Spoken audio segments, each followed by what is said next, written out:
Okay, may gagawin ulit tayo ng video. Ito gagawin natin itong part 3 ng Honeywell Universal Thermostat. Ang gagawin natin ngayon yung sa mga HVAC unit, yung malalaki. Kung mapapansin nyo sa malaking unit, sa HVAC unit, tulad ng package type, mga 20 ton, 15 ton, pataas, meron siyang lockout relay.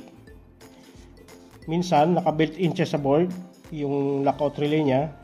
Minsan naman nakahiwalay. Ito siya. Yung sa part 1, saka part 2, ito pa rin yung diagram niya. Ito pa rin yung diagram. Ito lang yung in-add natin. Ito lang i-add natin yung LOR. LOR, lockout relay. Ang trabaho nito ay pag nag-low pressure, compressor lockout. Pag nag-high pressure, compressor lockout. Ito yung protection ng unit ng compressor. Pag nag-high pressure, compressor lockout. Low pressure, compressor lockout. Pag nag-low pressure, compressor lockout. Hanggat di nyo rin i-reset, di aandar ang unit. Di aandar ang compressor. Okay. Ang wiring nito, ito yung number 3 natin, yun ang compressor. Yun ang signal ng compressor. Galing daw ng thermostat. Pagka galing ng thermostat, pumunta ng low pressure, high pressure, saka normally close ng LOR, lockout relay, pumunta ng A1 ng compressor. Depende, circuit 1, circuit 2, depende. Kung two stage ang package type, depende sa application. Ito siya, ito yung ano niya. Galing ng thermostat, pumunta ng low pressure switch, tumagos siya ng high pressure switch, lumabas ulit siya ng normally close ng lockout relay, pumunta siya ng A1 ng compressor. Ito yung sa interlocking niya. Pag nag-low pressure, mag-e-energize ang relay. Ito yung mag-e-energize. Pag nag-low pressure, mag-e-energize to. Magkakaroon siya ng interlocking. Di na siya under ang compressor, ang unit. Okay? I-wiring natin to. Kung paano i-wiring ito. Susundan lang natin to. Galing ng thermostat. Ito yung sa thermostat. Kunwari ito yung sa thermostat. Yung galing sa thermostat ay ilalagay natin dito sa may low pressure switch. Okay, wiring na natin. Ito yung gagamitin natin ng lockout relay. Okay. Sabitin natin.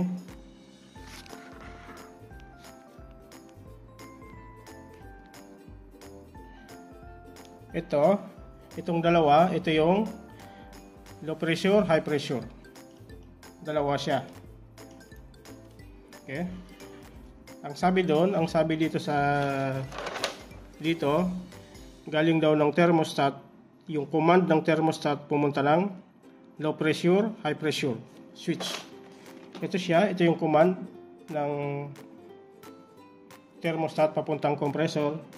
Ilalagay natin sa low pressure switch. Okay.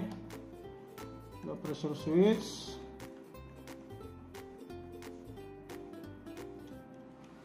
Lalagay natin dito.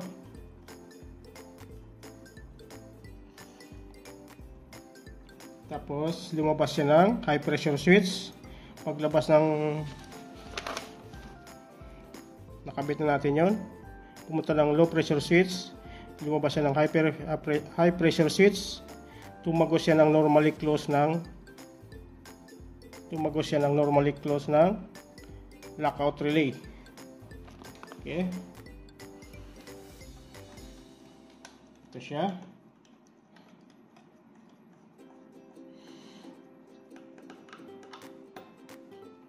normally close. Yung taas natin ay ito, saka yung baba ay normally close. Number 5 saka number 7. 5 and 7 is normally close.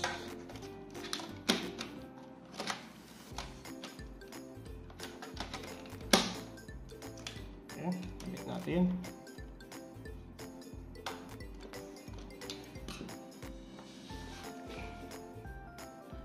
Paglabas ng normally close, pumunta siya ng holding coil ng compressor. Paglabas ng normally close, pumunta siya ng A1 ng compressor. Ito.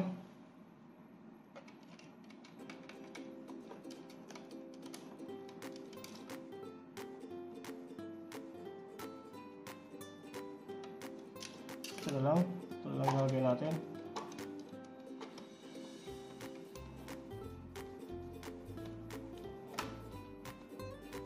Okay. Ayan siya. Yung normally close, pumunta dito. Ayan. Pumunta siya dyan.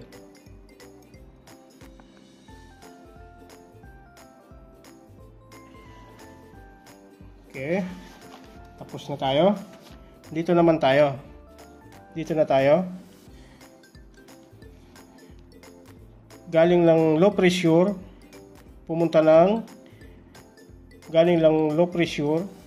siya ng A1 ng lockout relay. Galing ng low pressure,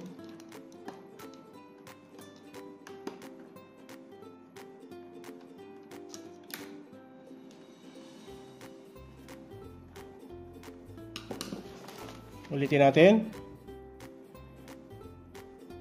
Galing ng low pressure, pumunta siya ng A1 ng lockout relay.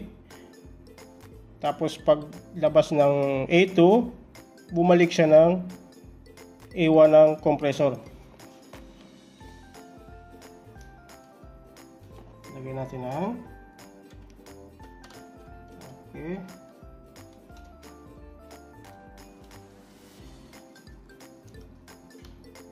Okay. Paglabas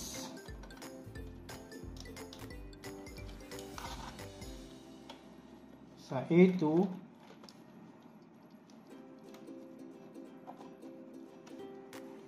tumagos siya sa A1 ng compressor.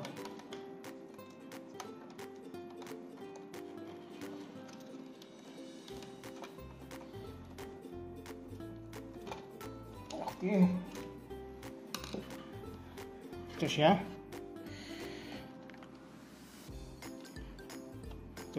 Ito. Pumunta siya ng A1. Ito yung A2. Dumiretso ulit siya papunta siya dito. Dito na siya nag-tap. Papunta siya dito. At saka dito. Okay. Tapos na ganun lang kabilis ang pag-wiring niya. Ngayon, paandarin natin.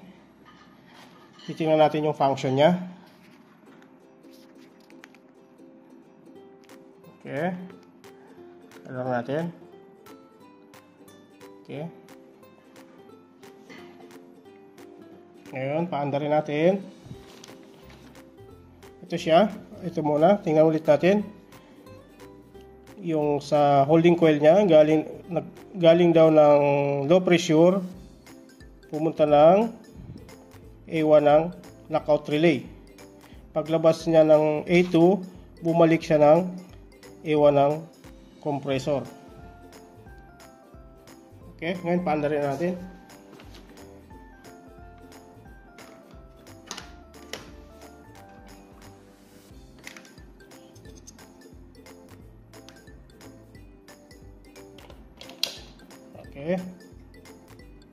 Okay, paandarin na natin. Ito yung low pressure, high pressure. yung last na blue doon, yun yung lockout indicator. Ito yung indoor, ito yung green, yung cooling. Okay. Now, set point is 17, kaya umandar agad. Yung room temperature niya ay 22. Ngayon itataas natin. Tataas natin ng 25 para mag-cut off yung outdoor. Ayun, nag-cut off. Ngayon, ibababa ulit natin ng 20 para mag-cut in yung outdoor. Ayun, nag-andar yung outdoor saka indoor gumagana. Ngayon, iti-trip natin yung high pressure. Kailangan umilaw yung indicator lockout. Ayun, umilaw yung indicator lockout. Ang gumagana na lang yung indoor, saka yung indoor na lang ang gumagana kasi nag-lockout siya. Pag nag high pressure, compressor lockout. Pag nag low pressure, compressor lockout. Ngayon i-reset natin. Kailangan mawala yung indication ng lockout. Reset. Ayan.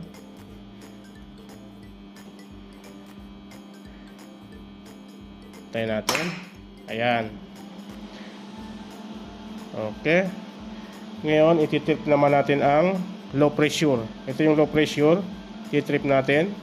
Kailangan mag-indicate yung lockout indication. Low pressure, compressor, lockout. Ayan. Hanggat di rin i-reset, di aandar yung unit, yung compressor. Hanggat di rin i-reset. Ang umaandar lang yung indoor. Okay, ganun lang po siya. Yung sa part 1 niya, sa part 2, yun din ang diagram. Walang nabago. Ito lang yung nabago lang yung lockout relay. Baba natin ulit ng 20 para mag-umandar yung outdoor. Ayun, outdoor gumana. Ulitin natin. Low pressure, compressor lockout. Ayun. Hanggat di rini-reset, di mawawala yung indicator ng lockout. I-reset natin.